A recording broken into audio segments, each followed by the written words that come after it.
Hey, Eric Poulin here with your family history activity for the week.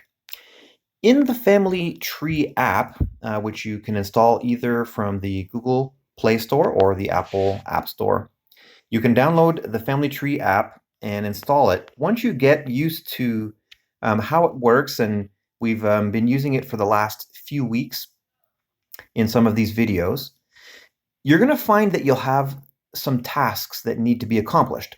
And so if you have some time and you're not quite sure what to do, you can go into this app, click the menu at the top left, and the second item from the top, Ancestors with Tasks.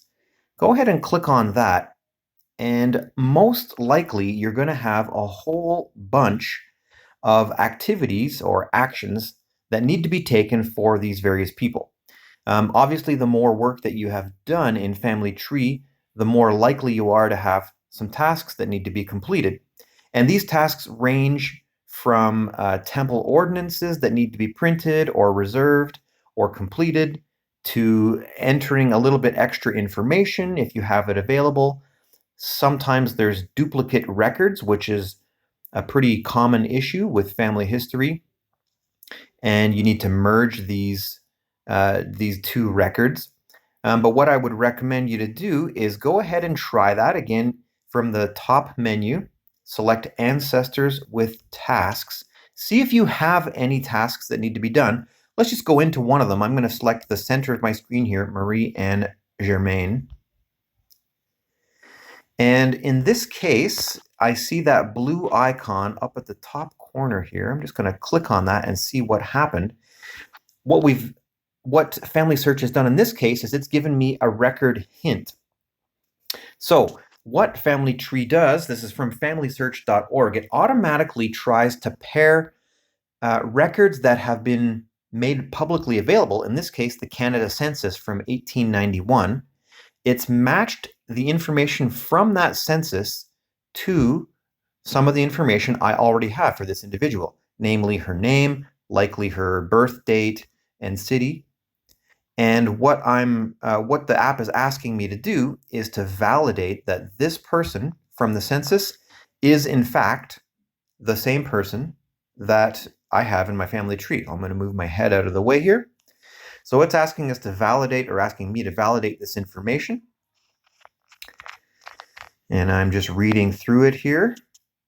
If everything looks accurate, then you can go ahead and compare the information, or you can say this is not a match. In my case, I'm going to say, yeah, let's compare it. Looks kind of similar. And so now we get a side-by-side comparison. On the left-hand side is from the Canada Census. The right-hand side is what information I've entered into FamilySearch. And this gives you a good way to kind of validate the information. So as we can see, I have a lot more information in Family Tree than the census does, except there's a little bit more information here. Canada Census has a residence. So I didn't have that. That's pretty interesting. So I'm going to click to add that. That'll move it over to Family Tree. Let's see if there's anything else interesting here. Nothing else that looks interesting. And if I'm confident that that is in fact the right person and that information is valid, you have to supply a reason that you're accepting that information. And so I'm just going to give a reason, and I'll say information appears to match. Doesn't need to be anything too lengthy, or you don't have to have necessarily some kind of citation. You just have to explain why you're accepting that information. I'm going to say yes, attach that. So now that information has been brought into Family Tree. So I've improved the accuracy of this record. I'm going to keep this video a little bit short and encourage you to go in and do the same thing. Go and review your Ancestors with Tasks. And when you get into the record, just look for that icon. The same as what you see here. So for example, if I click on Joseph Poulin, there's that little temple icon. Now I'm going to move my head down to the bottom of the screen again. See the temple icon on the top part there, top right. If I click on that, it goes and fetches the information. And it says, oh, we need a little bit more information in order to have this person ready for some temple work.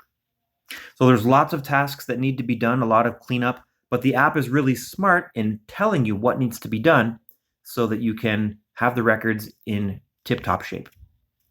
Anyway, I encourage you to do that and get your records in tip-top shape so that we can have these people ready to be able to receive these saving ordinances in the temple. Thanks, everyone, and have a great Sabbath day.